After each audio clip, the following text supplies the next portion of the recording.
Hey there, Aces, Fenrir Darkfang here. Today, I think I lost count on how many interviews I've done so far, but that doesn't really matter. All that matters for now is today's guest is Mysterious Ranch, one of the raddest medic YouTubers I've seen so far.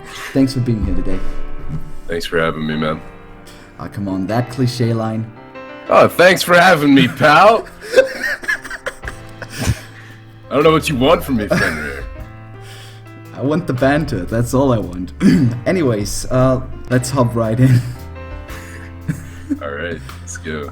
Alright, so first question right there is, you're pretty much giving yourself off as a medic main on YouTube, but is that also your general main class when you're playing TF2?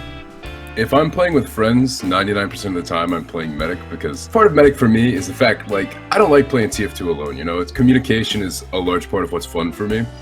Like, working with my team and talking with my friends and, you know, figuring out stupid little tactics and, you know, destroying people. And, so if I'm playing with friends, absolutely, yes, I play medic. And even alone, I play medic sometimes just because no one else does. Actually, that's the reason I picked medic as my main. I used to be a scout main, but then no one ever went medic, so I was like, you know what, fuck it, if no one's gonna be medic, I'll be medic. And, yeah, so, but I play scout if I'm, like, DM, if I'm just, you know, go for damage. That's what I call a true ace. Anyways, what is like your personal most important mindset when playing medic? Like everyone has his own style. So how would you define yours? Absolutely self-preservation above all else. Sounds like a dick thing to say, but I'll let a teammate die if it means that I get to save my Uber, you know? Well, that's just common sense, especially for the better medics out there. So yeah. I'm giving you that as a plus point. Awesome. Yeah, man. What made you start TF2? So I started TF2 when, you know, back in the good old days of 2008, there was a grand little thing called the Orange Box for the Xbox 360, and picked up a copy. I think I was like 12 at the time or something like that. So I had to convince my mom that it wasn't that bad of a game, so that I could get it. And so I got the Orange Box, and then she saw the gore and she was angry. Yeah, I would sneak up at night to go play Half-Life 2, like when my parents were asleep, because all the zombies and the gore and stuff. And I ended up finally on a snow day, like we were out for school and I didn't have much to do, and I just got an Xbox Live, so I was like, well, I'm gonna try this other game on the Orange Box that I've never tried. So I got hooked on TF2, just, you know, it was goofy, it was dumb, and people were putting sentries in the skybox and all this crazy stuff that you could do in the vanilla version of TF2. So I played that for a couple of years, and then my sister's boyfriend, one day he was like, why are you playing TF2 on the Xbox? There's a PC version that's updated regularly. So on my shitty laptop, it was a little piece of shit Dell, I went and I downloaded TF2, or I bought TF2 for $20 and downloaded it and have not stopped playing since. Well, that's not fair. I have stopped playing for about a year in between there, like 2013 or something. But I pretty much have played nonstop since then. Awesome. How many hours did you manage to clock up on the Xbox 360? Ooh, probably more than Spirit did on the PS3? Oh no, absolutely not. No. He what did he say? He had like 3,000 or something? 5,000. Yeah, Jesus. No, I probably had 400 or 500. Still a considerable amount of time. Yeah. Especially looking back now, the game runs at like 30 FPS. Like, I don't even know how I played it. It's awful. I guess. I mean, I personally never tried it. I only joined in like late 2014, ash on my head. But like the reason why you're joining in today is because you're a content creator, or more specifically, a YouTuber. What made you start YouTube, and when did your first video go live? What was it about? My first video was actually Counter-Strike Global Offensive, because I was on a huge CSGO kick for a while, and it was an epic montage, you know, with my Asimov P90, you know, getting those kills. But that's long since. Actually, I think I've still got it unlisted. Yeah, I do. But it was that, and then I ended up unlisting those. And my first TF2 video was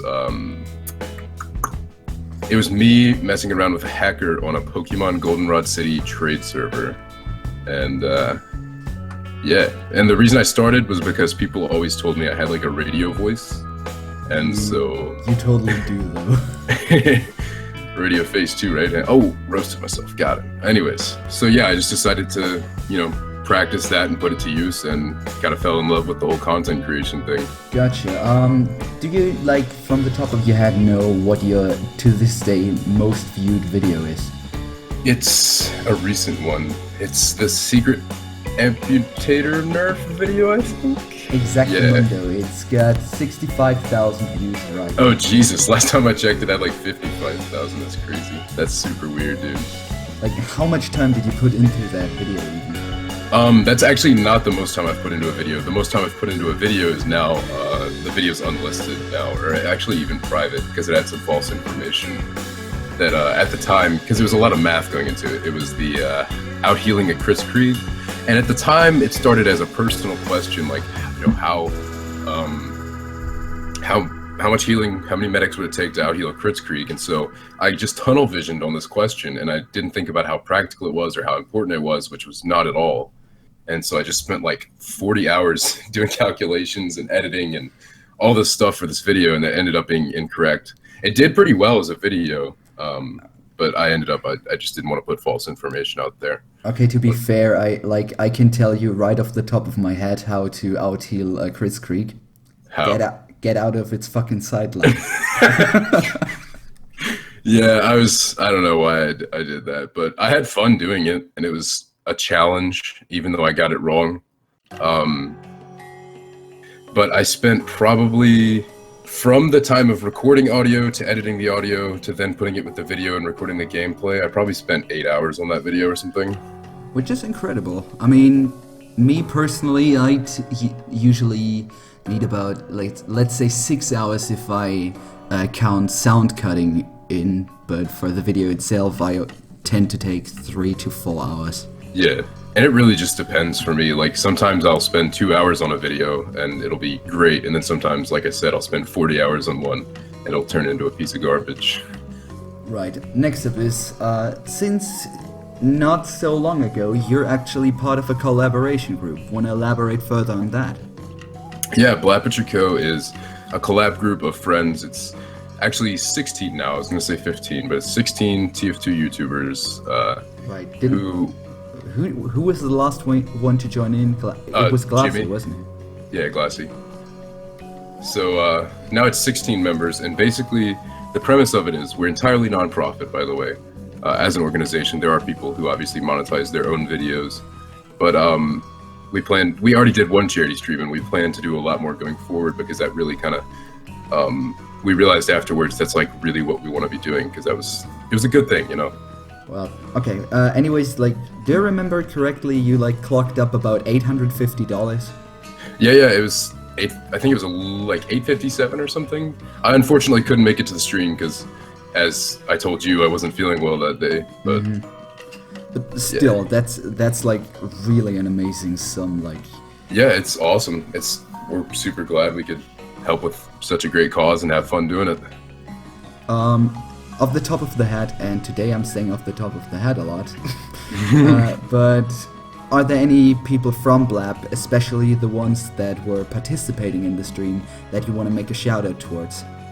Yeah, TF2 Dove, as you know, he's probably my closest friend in the group, and then Timo as well, for being the brains behind the whole operation, even if he drives us insane sometimes. He keeps it running, keeps it well oiled. That's phrasing, right? But yeah, so Timo and Dove. Okay, Timo and Dove, shout out to you two guys. Also, Timo, if you're watching this, you're on my list. Watch it. Oh shit. Alright, are you playing comp by any chance?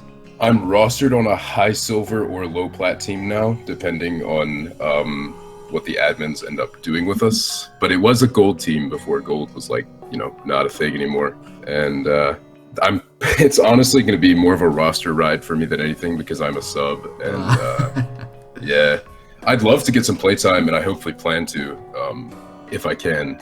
Because you know how comp teams go. Usually the mains half the time don't even make it. Yeah, exactly.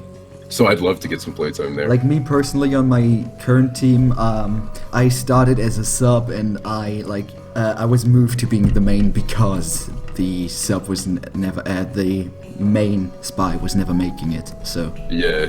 if you're lucky, maybe that's your fate.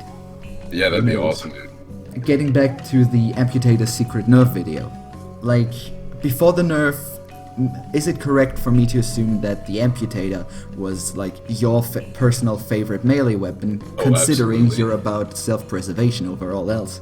Absolutely, yes. I love this so much, dude. I would say it was the weapon associated with me over everything else. Now it's the Kritzkrieg, if anything. But Amputator. I was like the one person who really stood by the Amputator. People were like, "Well, you can get Uber with the Uber Saw." Yeah, I'm like, "Well, I can fucking keep my Uber with the Amputator, brother." I have, by the way, in my former group TPF, I had I knew a medic that had the exact same way of thinking that you do, so I respect that a goddamn lot. Yeah. Do you have any ideas like what changes would be able to save the Amputator? Well, not that the changes are ever gonna be taking effect, but just as food for thought. Absolutely, yeah. Just restoring it to how it was, to where the self-healing doesn't work on a ramp up like it does now, starting from 1 and working its way up over time.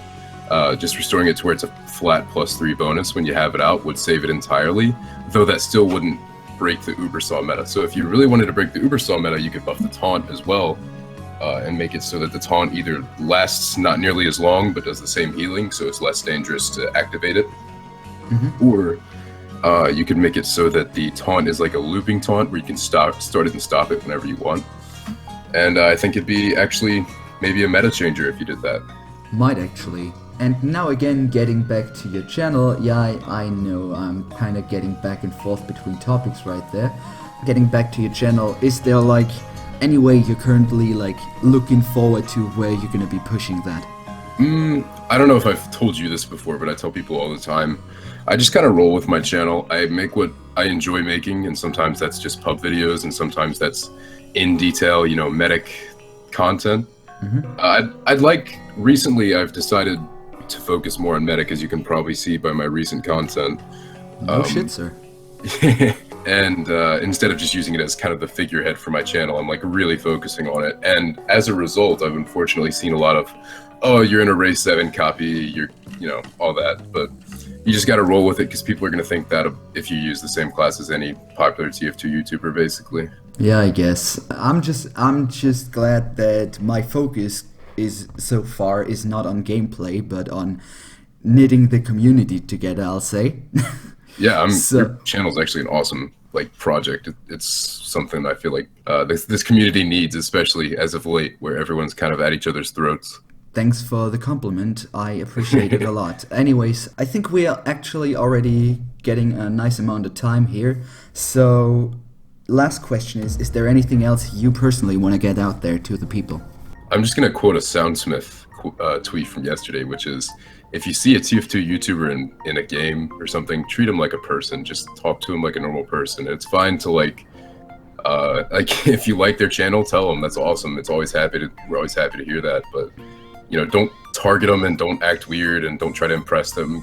We're all just people, dude. So exactly. Just kill them on the side and don't go out of the way. Exactly.